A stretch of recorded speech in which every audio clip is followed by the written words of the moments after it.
Okay, I want to go to President Trump, former President Trump. He's back in North Carolina this weekend, Joe. What should we be looking for? Well, very interesting. Former President Trump speaking to the Republican convention down in Greenville, North Carolina. First time he's spoken publicly since February when he addressed an audience of the Conservative Political Action Committee. Two things that I'm really interested in. One, a lot of speculation about what former President Trump's ambitions might be with regard to running for president again in 2024. Will he come into the convention as the music man? Certainly he'll be tooting his own horn. But the question is, does he have the embouchure to play a tune that's resonant to the base ear of Republican voters? Happy Saturday and welcome to The Deal. I'm your host, Ed Clark. It is Saturday, June 5th, 2021. We have been gone for a couple of weeks and we're so happy to be back with you. Took some time off to work on a few things, and I hope you had a chance to see the special that we did on the George Floyd Memorial Center that is proposed for Raleigh, North Carolina, hopefully opening in the next year or two. Also, some special programs that are going on with the George Floyd Center down in Hope County, North Carolina. We hope to have those folks back on pretty soon. Obviously, a somber anniversary, the 1 year passing of, he was murdered, George Floyd's murder in Minneapolis. But again, as you know from this program, the Floyd family is from North Carolina, and they're very active in trying to do things that'll help not only people in North Carolina, but around the world, and also seeking justice for their family member. So again, welcome back. And I want to just go ahead and get our resident political science expert, that is Val Atkinson, in with us. Hey, Val, Hello, welcome Ed. back to the deal. Thank you. Glad to be here. Well, Val, we took a couple of weeks off, one for mental health break. We needed it, for the Memorial Day holiday. And then also, we were working on some other special things. But the news continues. We can't get away from the news. We're right back in it again. And I didn't want to start with this, Val, but I don't know if we have any choice. There is this guy. He used to live at 1600 Pennsylvania Avenue, and his name is Donald Trump. And today, he is in Jacksonville, North Carolina, of all places. And I'm trying to figure out why we can't seem to get rid of this fella. He is here in North Carolina speaking to the North Carolina Republican State Convention. And so I'm going to start off with probably something that I didn't want to even contemplate. But Donald Trump still has a lot of influence. So what is he doing here in North Carolina today on June 5th, 2021, when it seems as though he has some other trouble with the New York, officials and some, investigators, but he's still out on the beat, speaking now to the Republicans in North Carolina. Why is he here? Well, number one, he's been banned from Facebook. Donald Trump is a egomaniac. Donald Trump needs attention. Donald Trump likes to be in the middle of things. And any opportunity he gets to sell himself, to sell his wares, as it were, he'll take that opportunity. This could have been Waycross, Georgia. It could have been jump off Mississippi. He would have still been here, given the opportunity to get before the camera. And that's what he's doing. And most news outlets will always take advantage of someone of his ilk who they consider to be newsworthy.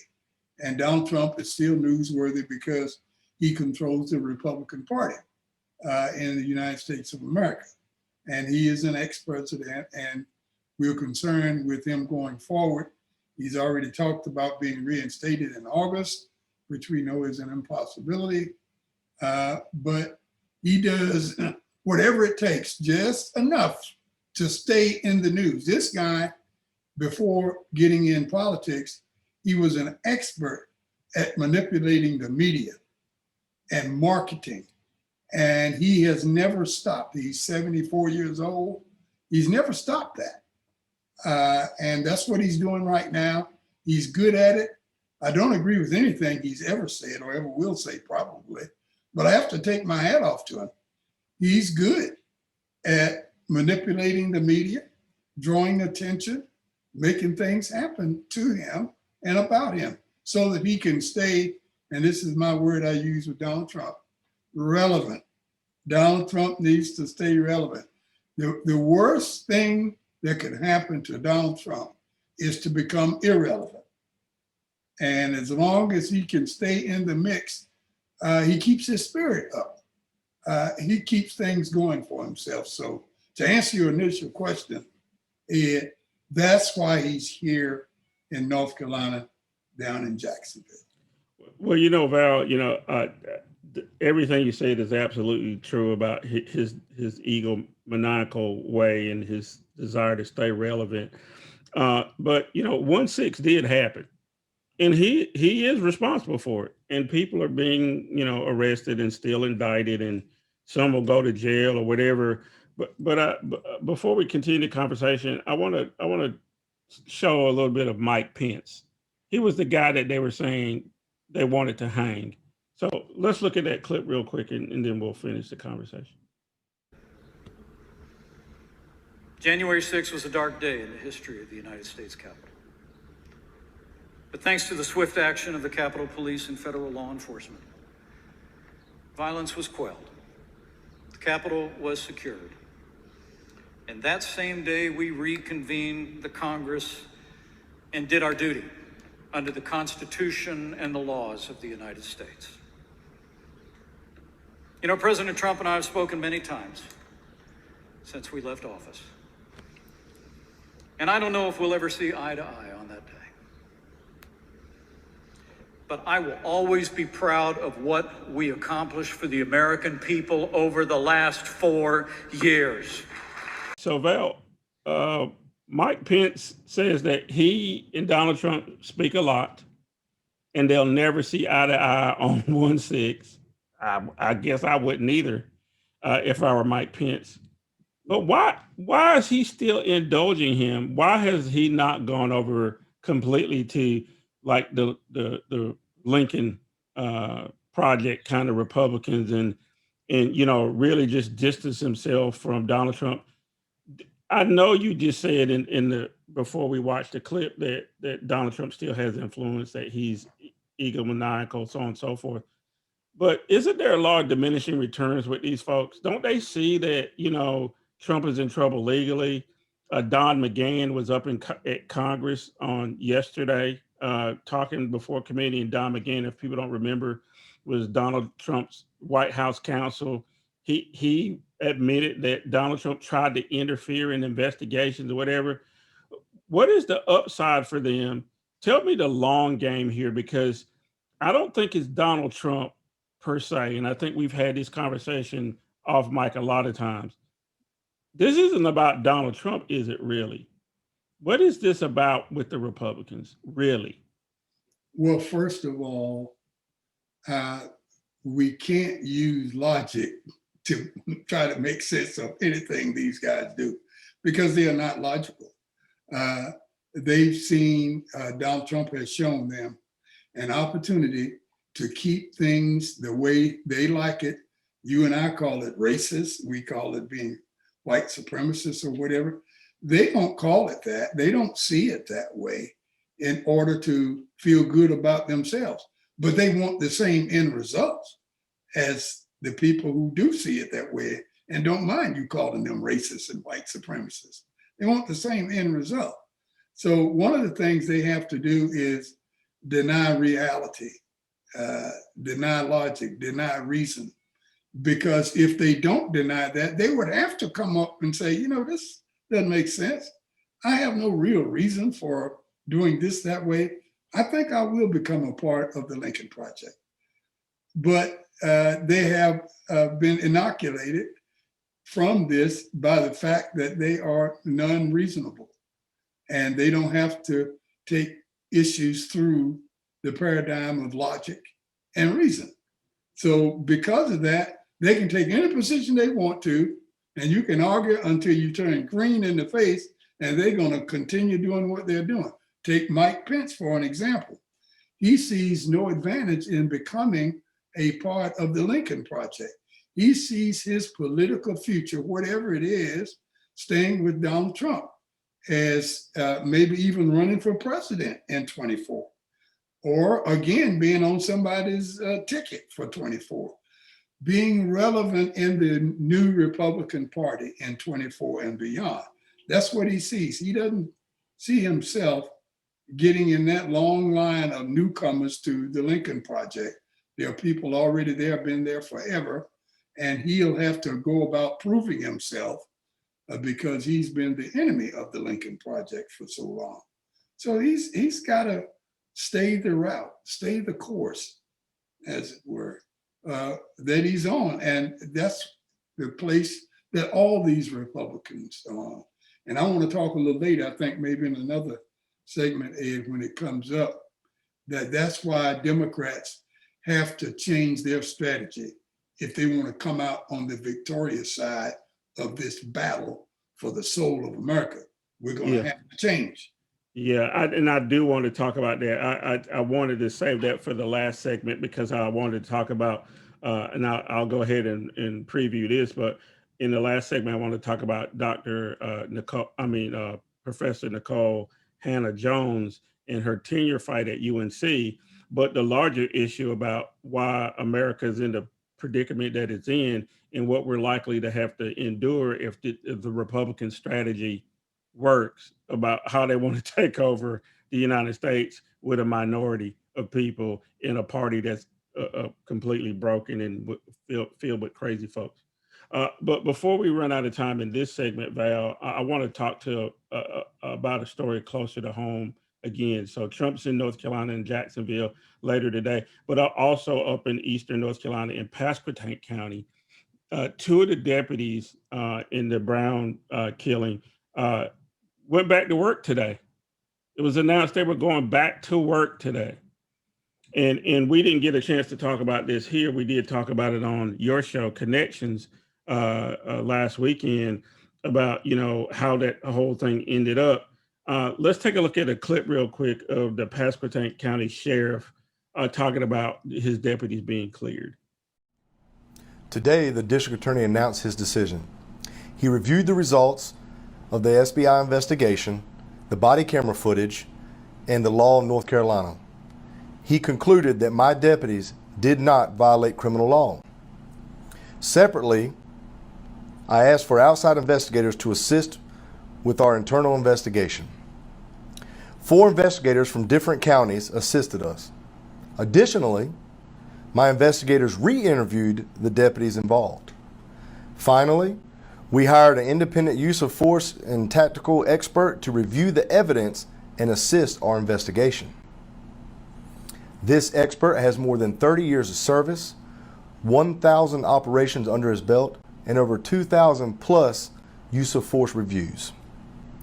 The independent expert reviewed the work of the 4 outside Sheriff's Office investigators, all the body camera footage, interviews from the deputies, our policies, and scientific evidence and studies surrounding the use of force.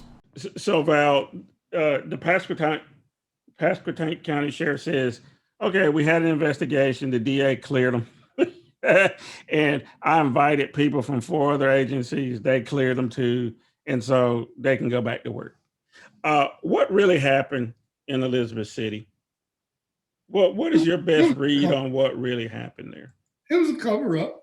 The DA was on the side of what should have been the defendant because of the close working relationship that they've had going back.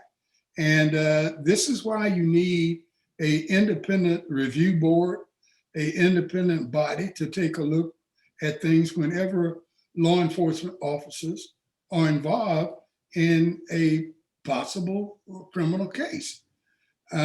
Because you can't ask the fox to guard the henhouse. It just doesn't work. And that's what happened. These guys going back to work gives them an opportunity. It emboldens them and other people like them. Oh, you can do this kind of stuff. And, the next time you won't have to bump him on the leg with the fender of the car. You can just come in his direction if you're driving a car, and he can fear for his life, and he's authorized to shoot you in the back of the head and kill you. This is not good, but this is another case. It's a murder as far as I'm concerned. This is another murder in the long cases of so-called law enforcement people keeping in control or under control Black, brown, and red people. That's their job. Their whole purpose in life started with that responsibility to keep red and brown and Black people controlled.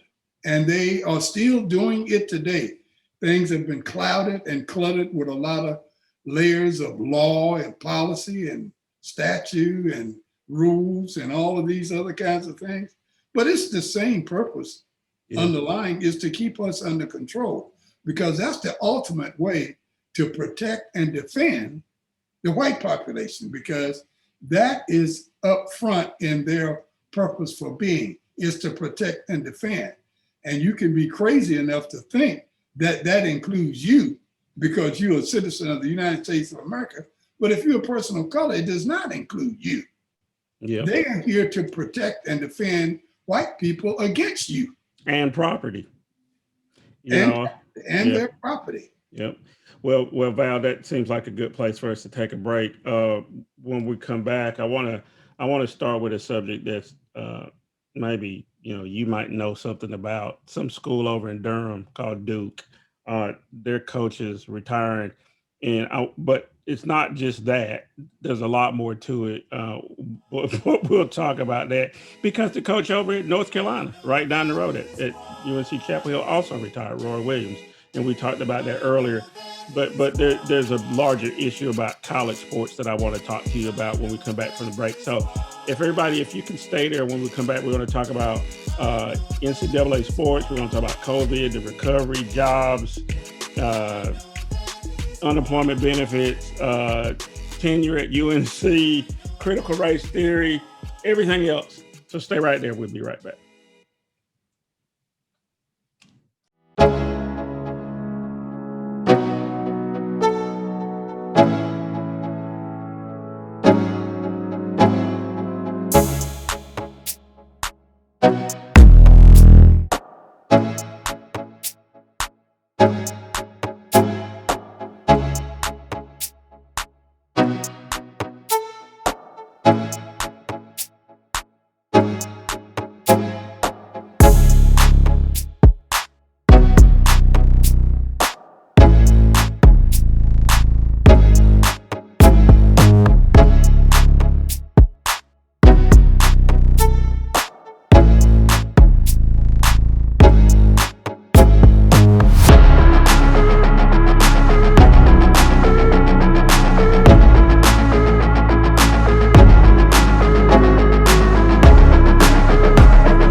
And welcome back to the deal. I'm your host, Ed Clark. We're in our second segment.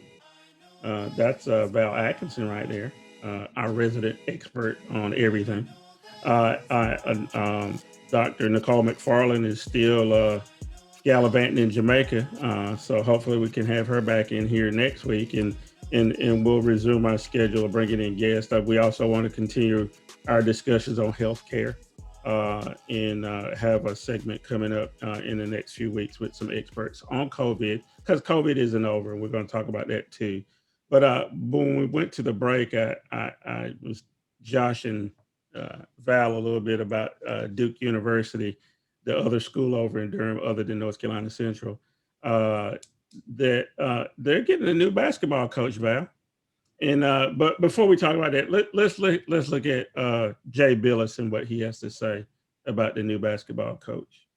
I don't know what I envision, Rich, because you get asked that, or I got asked that question a lot before this about who's the next guy, and the truthful answer was I don't know. And to me, the decision was not only when. The difficulty of the decision was how. Like, do you do it at the end of a year and just not coach the following year? Or do you do it like he's done it here? This is an unusual way to do it because it's an unusual situation. Or do you do it like Dean Smith did right before the following season, and then the university has to take an assistant? You don't know. I didn't know. It's a crazy sort of decision to have to make, given the gravity of it. I mean, I think it's going to be the hardest act to follow in the history of at least college sports, and I can't think of anybody else that's had a 35, 40-year run with this sort of sustained excellence. But John Shire is an outstanding young coach, and he's technically skilled. He understands what he's getting into, and I think he is more than capable of doing this. So, Val, that's Jay Billis, former Duke great basketball player. Probably one of the people that saved Coach K's job the first time. Had Jay Billis and Johnny Dawkins, and those people hadn't shown up, Tommy Amaker hadn't shown up on campus, we may not be saying Coach K, and he may not have stayed at Duke. He's had an illustrious career at Duke. Let's just say that 40 years, whatever, at Duke, coaching a lot of really solid individuals. You never heard anything bad about Duke basketball in terms of, the kinds of kids they got in, right? He still managed to be successful. 5 national championships or whatever it is, in all the ACC titles and Final Fours, so on and so forth. But right across, 6-7 miles down the road, Roy Williams also retired this year. And so there'll be 2 new coaches at the 2 biggest programs in college basketball, which happen to be, in North Carolina. And when I was looking at Coach K's retirement and Coach Williams, the one thing that struck me is that college athletics has really changed. I know it's always been about money, but clearly, if you look, the first Black student didn't get to Duke until the mid-'60s. Student, not just basketball player. The first college basketball player at North Carolina didn't get there until the late 60s. The ACC was basically, white guys doing set shots. Up until that point, and then you got this flood of people, David Thompson, and Michael Jordans, and the Phil Fords, and Charlie Scotts, and then over at Duke, like I said, when Duke was first started really bringing in Black players, it was under Krzyzewski, and he brings in a Johnny Dawkins. First one, and that fundamentally changes Duke basketball and makes Duke a national power, and people in California love Duke, walking around with Duke jerseys. People in Florida, I see it everywhere I go. So let's talk about the larger issue here. One, why was it time for Coach K and Coach Williams to leave first? Well, let's talk about that first. What is your thoughts on that? Well, I don't believe what I hear from both coaches because I really didn't hear a reason. They just said, I thought it was time. And if you try to go back through what Coach Williams said and also what Coach Krzyzewski said, you can't find one dominant, salient reason why they both left. They talked around the issue and so forth. And I agree with you, Ed. I think it was a combination, a culmination of all of the changes in basketball that really affects the type of systems that Carolina and Duke ran. And those systems were based on seniority, based on being a part of the system for years and understanding how things go, watching people before you. And when it's your turn, you're ready to go. You're a junior, you're a senior. It's time to go, and you can go and do what you need to do. Well, all of that went out of the window when people start doing the one and done. And I think it crystallized here recently when the NCAA basically said that the transfer rule was going to be modified to allow people that transfer not to have to sit out a year before they can play. This means people can transfer and play right away. That I think that was the last straw that broke the camel's back in the decision making for both Roy and Coach K. They can tell you what, I think they will deny that. They will never admit that that's the case, but that's my take. Mm-hmm. And that's what happened, and that's why they're getting up and out of here. Can I say one thing about Shire, the decision on Shire before we go? Yeah, sure. That's up to Kate to choose Shire. And I got to say, I've been a Duke fan since 1983. You know that. But I got to say, I'm not really mad at him or disappointed because he chose Shire. And I wish Shire the best because I'm a Duke fan. But I wish he would have gone about it a little differently. I wish that Kay would have expressed some type of reservation and anguish about the decision. Mm-hmm. I wish he would have said things like, I got Wojciechowski down here, and I got people like Capel, who just left coaching, and I got Dawkins, and I got Amaker, and just gone through the list. Right. Even Hurley and people like that. He's got about 7 people, proteges, who worked under him are now coaching D1 programs and doing well.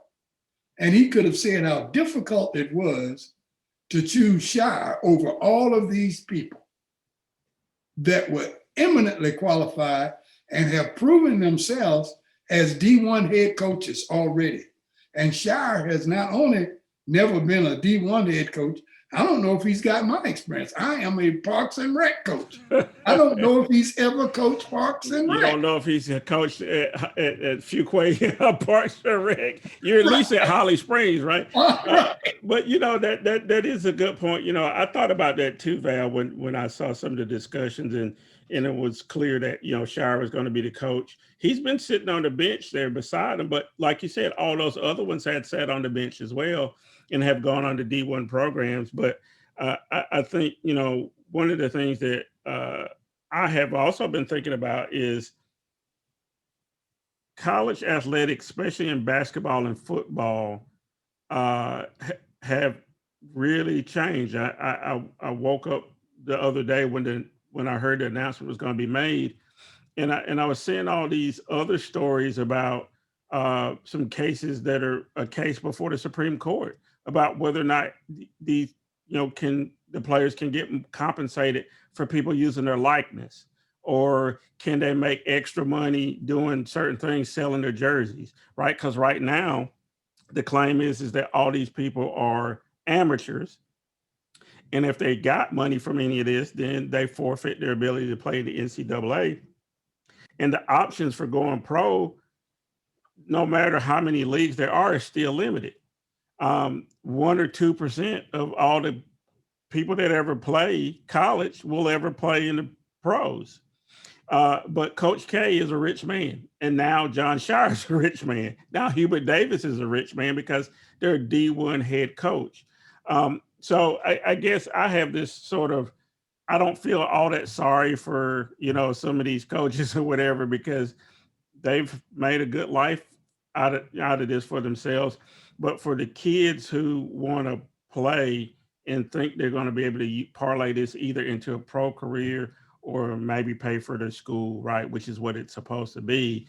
I do wish that we would really concentrate on what college athletics is for, if you know what I mean, as opposed to, thinking about all the billions of dollars that are made from college athletics. I just wonder whether, uh, Coach Shire or Coach Davis over at UNC or Coach Moten over at North Carolina Central, I think their real mission is try to get kids in there and make good people out of them in the end. I guess, if we want to be hopeful about, college athletics and so on and so forth. I think we'll put a pin in that, but I think it was important for us to acknowledge that because there is a change.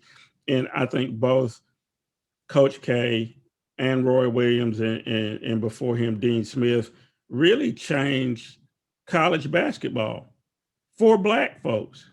I don't know if you can. It can't be overstated. I mean, Duke bringing in Johnny Dawkins was a big thing.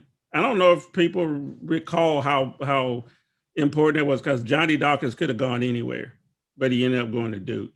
He was the best player coming out of that DC area, when he came out, and everybody wanted him, and going to Duke was a big deal. So I do want to have Nolan Smith back on here, who's a friend of the program. Nolan is assistant basketball coach over at Duke. And Nolan did talk about Val when he was here before about he does encourage kids to go to HBCUs to play. And he's all behind that. And he's at Duke because he knows that there's other opportunities other than trying to play at a big D1 program that is also about getting the education. So let's flip gears completely on this. And I want to talk about COVID. We are in a recovery, Val, and the new guy in the White House, Joe Biden, has been making some progress. I want to look at a clip, him talking about the progress we made on COVID recovery. Good afternoon. Today, Vice President, I'd like to lay out our plan for June to continue, I should say, our successful fight against the pandemic as we approach the July 4th date. In just 4 months, thanks to the American people, we've made incredible progress in getting people vaccinated quickly, efficiently, and equitably. Nearly 170 million Americans of every party, every background, every walk of life have stepped up, rolled up their sleeves, and gotten the shot. 52% of adults are now fully vaccinated, including 75% of all seniors. 28 states and the District of Columbia have achieved 50% of adults being fully vaccinated in their jurisdictions. And it's clearer than ever. The more people we get vaccinated, the more success we're going to have in our fight against this virus. So Val, the goal here is going into 4th of July, trying to get it 73% of the population vaccinated. Right now, we're hovering in the low to mid 60% of adults who are eligible to be vaccinated. We've talked about here a dozen times, if not more, about us being vaccinated, so on and so forth. Talk to me about the success of the vaccination program that the Biden administration has rolled out, and what is there a real likelihood that we'll get to that 73% number that Biden is, his goal is? The likelihood is better than average. It's over 50%. We'll get there. It's not a problem. Maybe not in the time frame we're talking about. But the key is, in my mind, how fast we go based on the results that we're getting in. In other words, I don't want us to outpace ourselves. There is a problem. There is a warning piece out there that says, if we get all of America taken care of, we're okay as long as we don't let anybody in the country or we don't go outside the country ourselves. And we know that's not possible. So we're going to have to play this game based on what's going on successfully around the world. India's having problems. The Japanese are having big problems right now. And we're talking about having an Olympics over there. The worst part of a pandemic's life and effect on us is yet to come. You're talking about the fall and winter of the year. So I don't want us to go out and celebrate too soon. Everywhere you look, there are organizations, businesses, government saying, okay, you can get rid of the mask. You can shove social distancing to the trash heap. You don't have to worry about those kinds of things anymore. And people are acting and reacting as though, okay, this thing is over. It's like the chicken pox or the mumps or whatever. It's over. Don't worry about it. We're good to go. And you're not good to go. Okay. This is a very dangerous virus that mutates, and new strands can pop up at any time.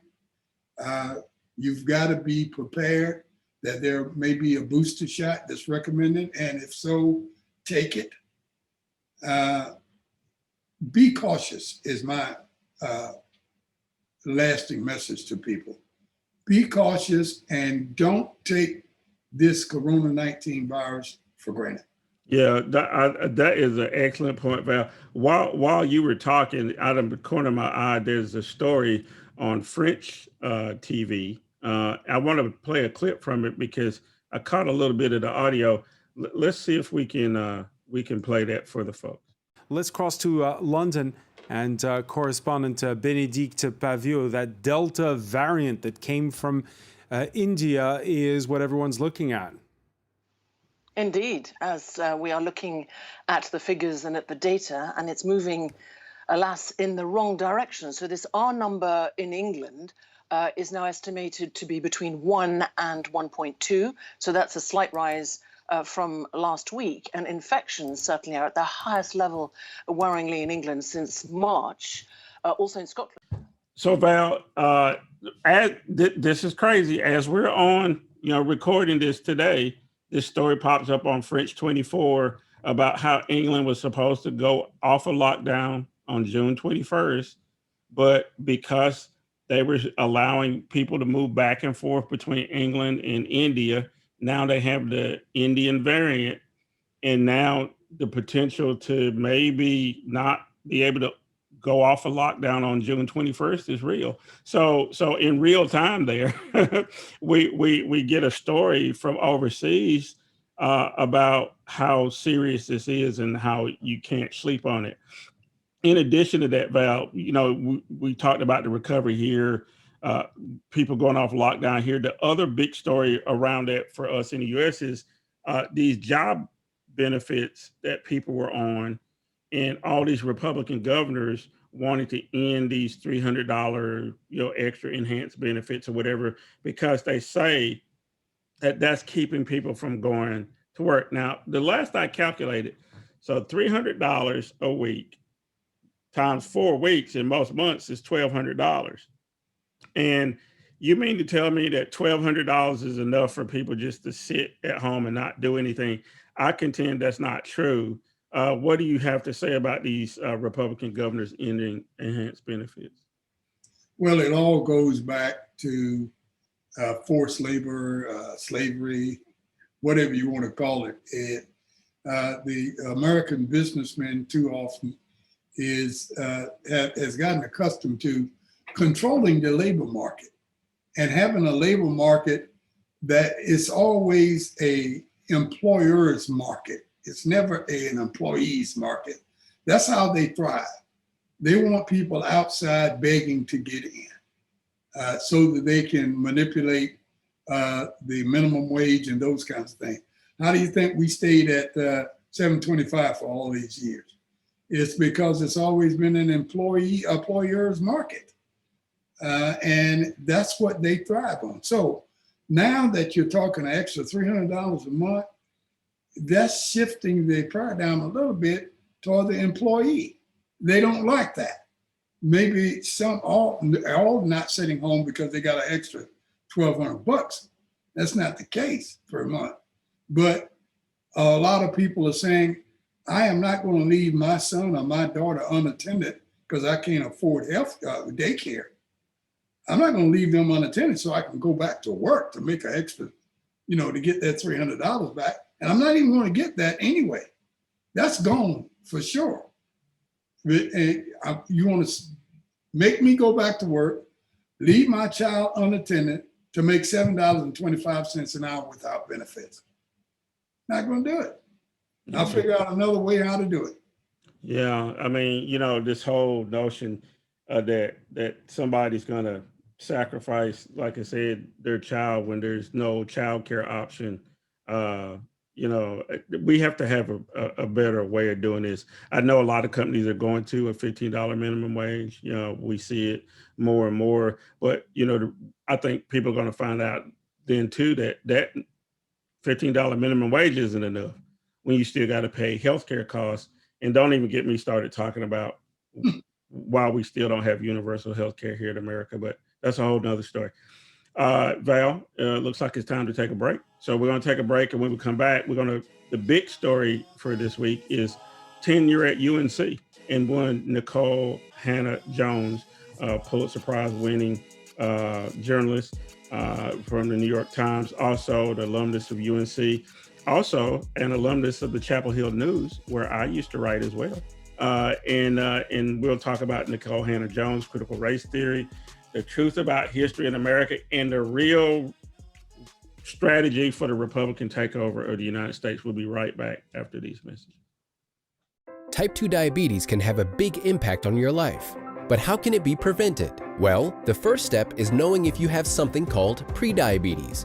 Take the 1-minute risk test today at doihaveprediabetes.org. What if I told you that the year 1619 is as important to the American story as the year 1776? That America is a country born both of an idea and a lie. I have been obsessed with the year 1619 since I was a high school student like you in this room. It was during high school when I was taking the one-semester Black History course that my high school offered that I first came across a landmark book called Before the Mayflower. And on page 29 of that book is when I first saw the year 1619, marking the arrival of the first Africans in the colony of Virginia. And welcome back to The Deal. It is Saturday, June 5th, 2021. That's Val Atkinson. I'm Ed Clark. This is The Deal. We've been talking about a bunch of stuff. Trump in North Carolina, Pence being mealy mouse, Pasquotank County deputies going back to work. That school over in Durham got a new basketball coach. COVID and jobs and unemployment and so on and so forth. But the big story for me this week, and we hadn't had a chance to talk about it because we took some time off, Val, is Nikole Hannah-Jones. Nikole Hannah-Jones. It's easy to reverse it. But Nikole Hannah-Jones is an accomplished journalist, got a master's degree at UNC Chapel Hill, did undergrad at Notre Dame, has worked at a lot of places, including the Chapel Hill News, where I used to work. And she's gone off to do great things. And she did something called the 1619 Project, not by herself. She organized it. She got it together. As you saw coming back in from the break, she was talking about why 1619 is so important. But Val, there's a whole bunch of people that don't like Nikole Hannah-Jones. They claim that the 1619 Project is somehow against America, that Nikole is a racist because she wrote this letter to the editor back when she was a freshman at Notre Dame saying that white Europeans killed the Indians, which they did. So I don't know how you can argue that, that they unleashed slavery on this continent, which they did, which I don't think anybody can argue with that. Now, some of her language was flowery, but it was the 19-year-old writing a letter to the editor, but that's neither here nor there. We find ourselves in 2021, Val, and she was appointed to a very distinguished position in the School of Journalism. And usually that position gets tenure. And tenure at university is really important. That means, you know, it's hard to fire you and so on and so forth, those kind of things. So let's back up. So talk to me about tenure in the university system. Let's explain that first.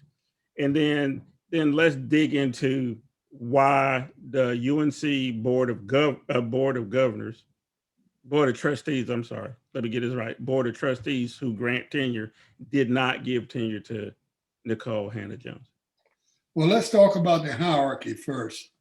Down at the bottom of the rank, people call your adjunct professors. That's what I was, an adjunct professor at North Carolina Central University for about 7-8 years. I also was an adjunct professor at Webster University in St. Louis, which is taught a graduate program there. Out at Fort Bragg, which had a satellite set up for officers to go and get their master's degree so they could be more competitive for promotions.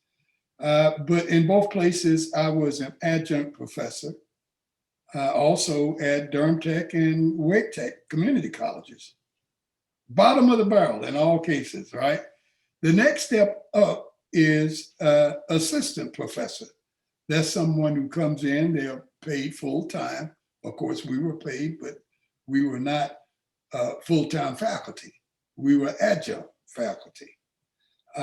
And after you become an assistant professor, for some time, you get promoted to associate professor, which means that you have certain other responsibility and obligations.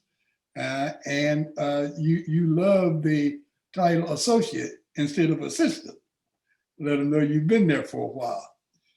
The last and most crowning title of any professor is that of full professor.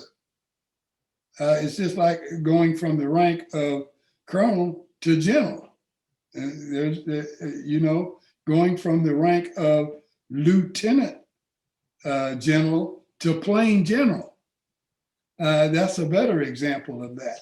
And so when these people get tenure, they are full-fledged professor. Also, that goes with that, rights of employment. The best example I can give is SBA and EPA in state government, wherein if you're SBA, you're subject to the Personnel Act, meaning they cannot fire you without cause. If you're EPA, you're exempt from the Personnel Act, meaning they can fire you for anything they want. You work at the pleasure of. So to get tenure makes you an SPA. You're subject to the Personnel Act, and they cannot fire you without cause. That's why that's so important, because professors, they like to write articles, they like to write books, and do a lot of other things that they express their opinions in. They lecture, they have classes, and they don't want any and everything they say or write to be the reason for their demise, and as far as their occupation is concerned. So getting tenure is very, very important. Now, how do you get that done? You get recommended, and then people have some sway over that one way or the other.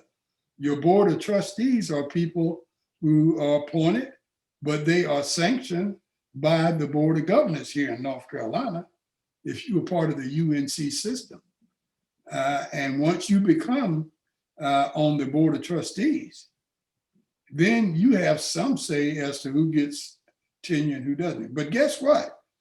A lot of people who become trustees, they became trustees because certain powerful, very rich people recommended them to the board of governors. Sometimes these people sat on the board of governors themselves. And so when that person comes to a board of trustee member and says to you, I don't think that Nikole Hannah-Jones ought to have tenure because of her participation in the 1619 project and some things she wrote way back when. So you would make us all proud if you were against her gaining tenure.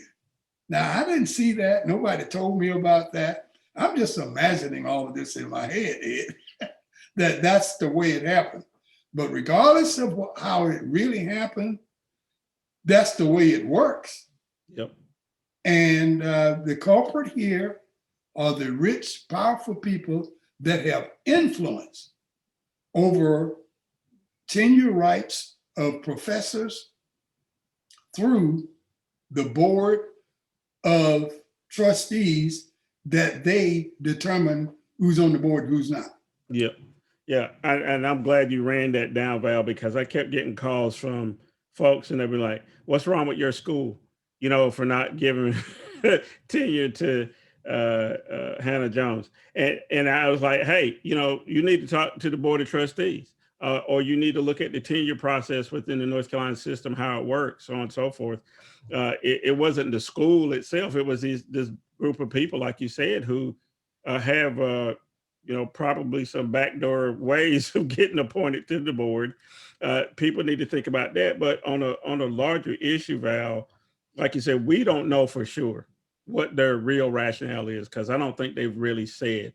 But we do know that if you turn on Fox News right now, if you turn on OAN right now, or Newsmax right now, you go read right-wing blogs, the first thing that you see when they're describing Nikole Hannah-Jones is that she's racist and she did the 1619 Project. They always lead with that as if that is a problem.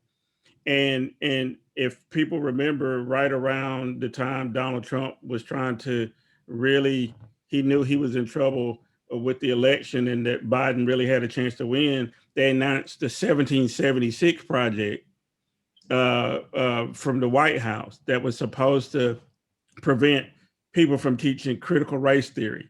And now every time these commentators on the right talk, they talk as if critical race theory is something brand new and that it is something against white people. But critical race theory says that law has had an impact. Law in terms of racist laws have had an impact on how America has been treating its minority folks, particularly Black people. And again, I'm going to go back to say it, that that is not a secret. Native Americans were exterminated by white Europeans who came to America and they took their land. Well, I don't think anybody's going to argue with me on that. They can if they want to, but they're going to lose that argument because it's true. Jim Crow laws kept Black people from owning businesses and being prosperous. And we just went through the 100-year anniversary of the Tulsa massacre. I don't even call it a race riot because the Black folks weren't the ones who started the trouble. The white folks started the trouble and they massacred a whole bunch of Black people in Tulsa. And they did the same thing here in Wilmington, North Carolina, when they weren't happy with how things were going. That Black folks were too prosperous and had gotten out of their box and were acting a certain way. So Val, let's talk about the truth here. Nikole Hannah-Jones will probably still come to UNC in July and take over that chair, the night chair in the School of Journalism. But she may not get tenure right away because of this BS about critical race theory and the 1619 Project and the letter she wrote when she was a freshman at Notre Dame. Isn't that the truth?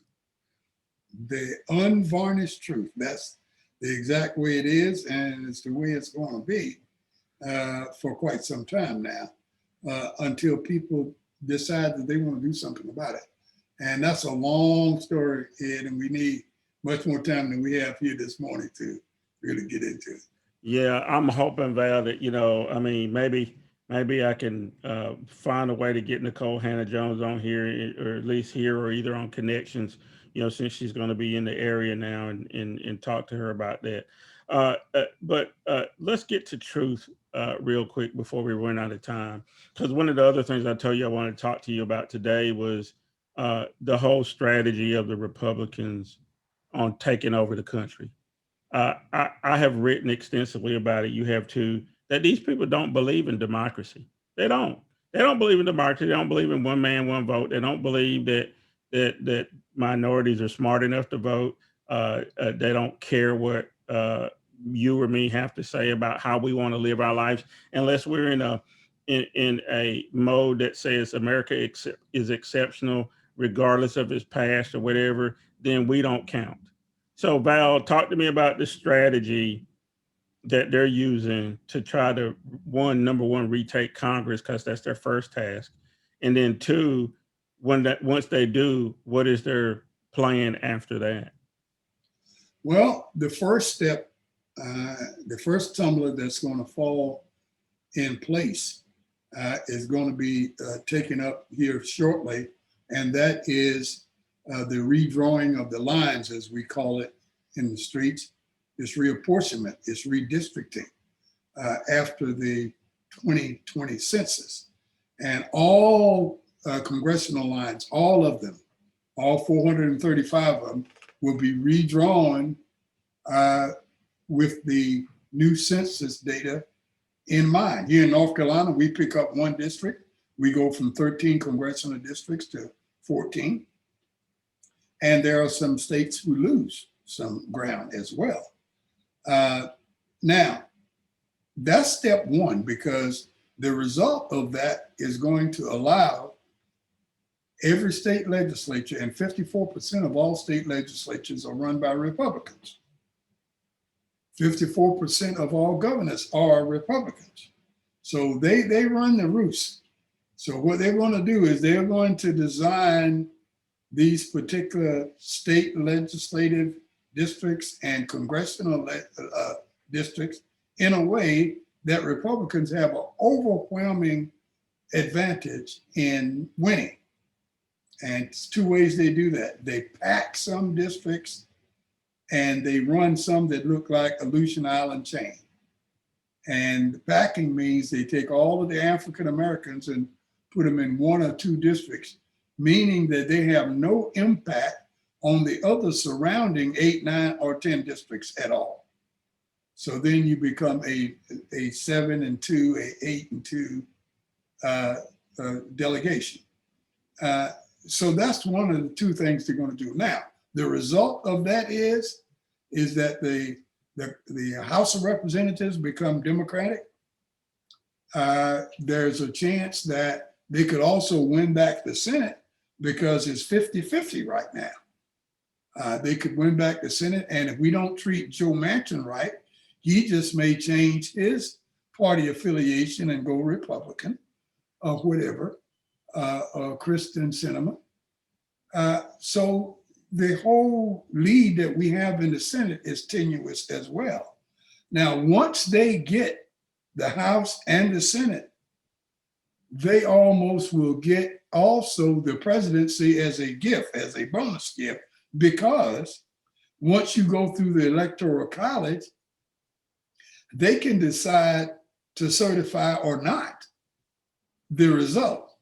And if they decide, for an example, not to certify a particular state, or to say it is in flux and we can't decide by the date to decide, which is January the 6th, then you can't count those votes. And you got to have 270 to win. So if the winner, the plurality winner, comes up with, say, 250 votes, then that's not 270. So what happens by law? The House of Representatives will choose the president and the Senate will choose the vice president. Now, there's only one vote per state in this process. It's called a contingency election.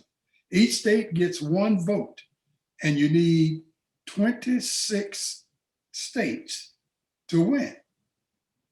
And right now, if you had a contingency vote right now, Republicans would have 27 contingency votes, and they would win any presidential election. And that's what they're hoping for. And then that would run that way forever. In other words, it would make irrelevant the popular vote.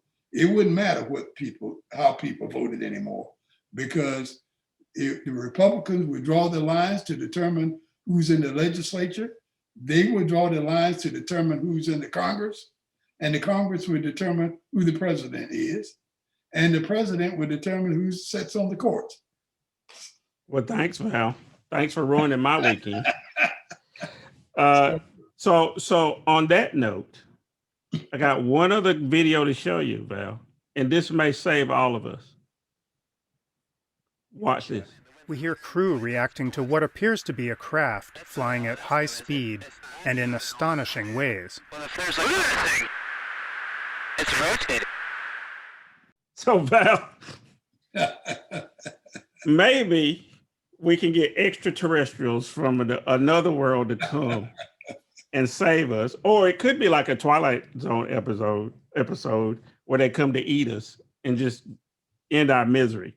But on a serious note, there has been all this talk about UFOs, and we just finished this very serious discussion about whether or not the Republicans have design on actually tearing the democracy completely apart.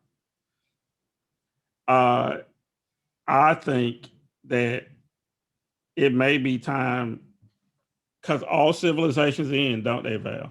All governments are end. There's no government that's been the same.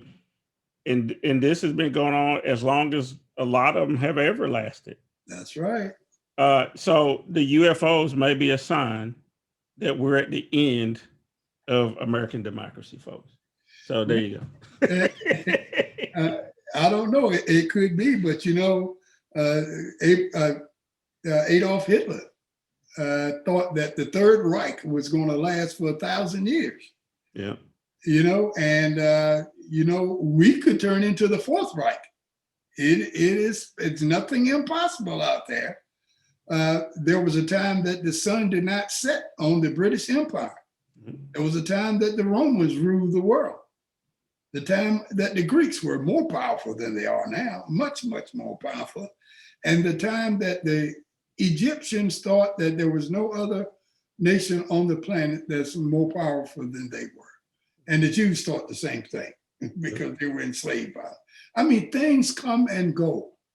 And for anybody to think that this place called the United States of America is going to be just like it is now, 3, 4, 5, 6, 10,000 years from now, we could come back and we still going to have Democrats and Republicans arguing about what's right and what's wrong and who's going to get out to vote and so forth. I think in a few years, and definitely in a few decades, we're going to see how asinine that thought process is. And we only make up about 4.6% of the world's population. Even white people, Ed, only make up 11% of the world's population. And we are acting as if those numbers are the exact reverse.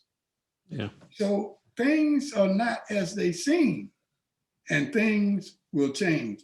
As one of my professors in school used to say to me, and it hit me so hard, he said, the only thing constant in the entire universe is change. Mm-hmm. That's the only constant is change. So if you think you got something constant that you want to keep the status quo and keep your thumb down on it so it will never change, so your position will never change, you're fighting a losing battle. Yep, you're absolutely right. And I guess that's a good place to end this discussion today. But before we go, Val, tell me what you're working on and tell me something good. Here it is, Ed. There it is. There it is. The Electoral College. Been a long time coming, and I wish I had turned to the page of your contribution here, which is the foreword written by Ed Clark. You did a great job on that. And we got a couple of pictures in here on some things, but here is the book. I think it's relevant. Go on Amazon, you'll see not only this, but the other couple of books that I've written recently, Southern Racial Politics and Distractions, and Help Yourself. That's all I'll say about that one. But glad you participate with us, Ed. And I look forward to any kind of cooperation that we can get from the general public. I think this is a very timely book, very relevant. Yes. About the Electoral College and where we stand right now and where we're going and the impact that it's had on Black and brown people. Yeah, so very. Go out to Amazon, folks, and help yourself. Yeah, very important book. Please, folks, get it. And support Val so he doesn't have to be a greeter at Walmart. Yeah. Again, on a serious note, that the Electoral College is something that has been near and dear to your heart. You've been talking to me about it for, I know, 30 years, and it is extremely important. And I do encourage people to get that. Hey, in the meantime, we're going to get back on track. Again, we had to take some time off to have a mental health break and all that kind of stuff. We got the regular crew coming back, people like Dr. Catchings and Dr. McFarland, Dr. Harris, Nolan Smith, all those folks we got planning on coming back. So in the week coming up, do something good for somebody, and then come back with us next weekend. You've been watching The Deal. Thanks a lot.